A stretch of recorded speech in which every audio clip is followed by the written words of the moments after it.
It's no secret that Donald Trump wanted to slow down testing for coronavirus. In fact, here he is at a Oklahoma rally earlier this year talking about how we need to slow down the testing. When you do testing to that extent, you're going to find more people, you're going to find more cases. So I said to my people, slow the testing down, please. Slow the testing down, please. Well, turns out they did slow the testing down, and now we have the result. According to a recent New York Times report, Trump made good on his promise as as coronavirus testing has slowed significantly. In fact, the number of daily coronavirus tests being conducted in the United States is now only 64% of the level considered necessary to mitigate the spread of coronavirus. As many states struggle to increase testing and catch up to the recent surge in cases, according to the report. An average of 734,000 tests per day were performed over the past week, according to data collected by the COVID Tracking Project, far below the current nationwide target of 1.2 million daily tests. The target, based on methodology developed by researchers at the Harvard Global Health Institute, is different for each state and varies over time as infection rates change. So now, at a minimum, how much are you supposed to have? How many tests? Well, researchers say that there should be enough daily capacity to test anyone who has flu-like symptoms, and an additional 10 people for any asymptomatic person who tests positive for the virus. So now, again, what are the worst states for testing? Well, this is not going to surprise you, but basically the conservative states have done a pretty terrible job. In fact, I've got a graph. So out of the whole country, right, only 12 states meet the testing target, whereas 31 states are not just below the target, they are far below the target, and an additional 7 states are near the target. So again, you look at a lot of these states, oof, disaster. But hey, my state of Michigan doing pretty good. And we have, of course, Gretchen Whitmer to thank for that, who's actually doing an excellent job on this. But California, not doing so well. So that's pretty interesting. But anyway, the results are disastrous. And look, the reason why testing is important is, and by the way, it's not just testing, but it's also getting rapid results from that testing. When you have to wait 10 to 14 days to get a return on that test, well, that doesn't really help all that much. No, you need to have rapid testing and rapid results so that you can isolate people so that they don't infect others who have weakened immune systems so that people don't die. Okay. And again, that's why it's important to do testing and to have effective, efficient testing. And I know there's a lot of people that are saying, we don't care about testing, right? I mean, Trump himself said, well, if we have more tests and they come back positive, that means more people have coronavirus. It means it looks bad for me. But wait, those people have coronavirus whether or not you test them. And so it doesn't make sense to slow down testing. It makes sense to ramp up testing. And yet he continues to say, well, I did ramp up testing. Look at how many tests we did. That's why we don't need more. But that's not true at all. But again, there are a lot of people, conservatives mainly, that are saying, forget it.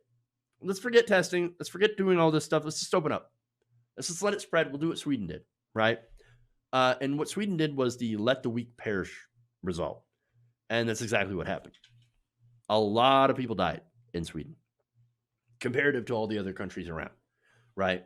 And so, but they say, look, just let the weak die and they'll let the rest of us get back to life. We'll be immune. But wait a minute. We don't know if people are immune once they've had it or for how long.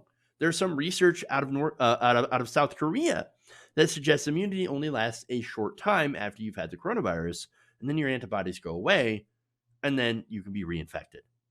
And again, we don't necessarily know because there's a lot about this virus that we don't know.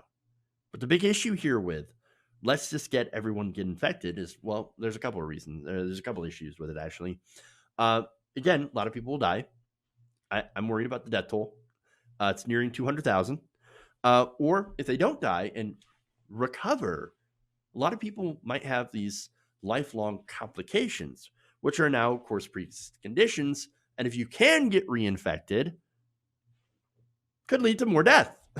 So if you have things like diabetes, if you have, heart issues or have had heart attacks and things like that, that can make you more susceptible to dying from the virus.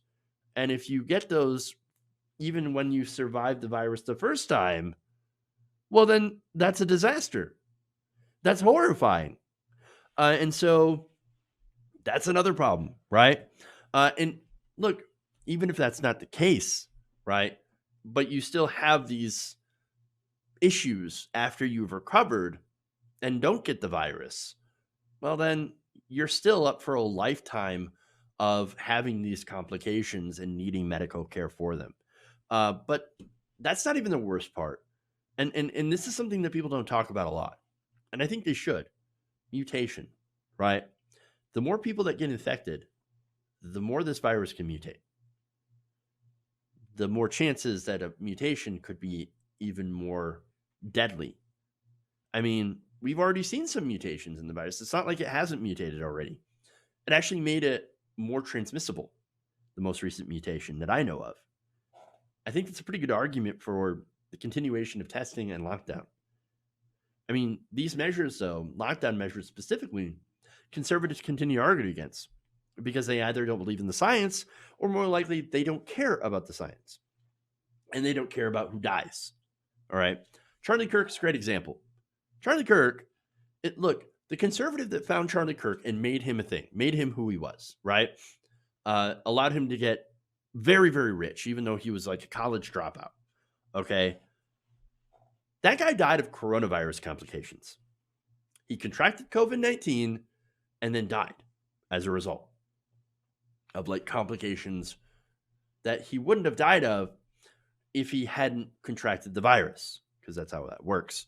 Over the weekend, though, Charlie Kirk tweeted this: all lockdowns must end immediately. All lockdowns.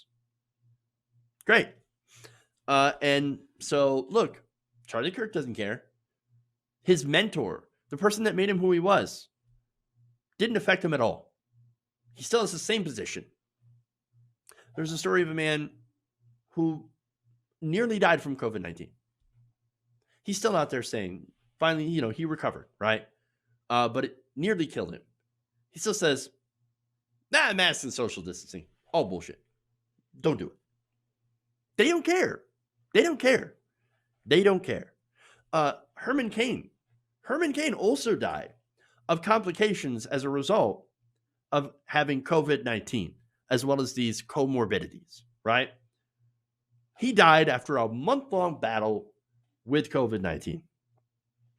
His Twitter account is being used to promote conspiracy theories about COVID-19, saying that, it's just overblown. Not a big deal. Downplaying it when Herman Cain himself died from it. They don't care. Even their own are disposable to them. And that's the difference, right? Moralizing is not going to convince these conservatives because, look, you can't. They don't have the same moral center, the same moral core. They don't care about life.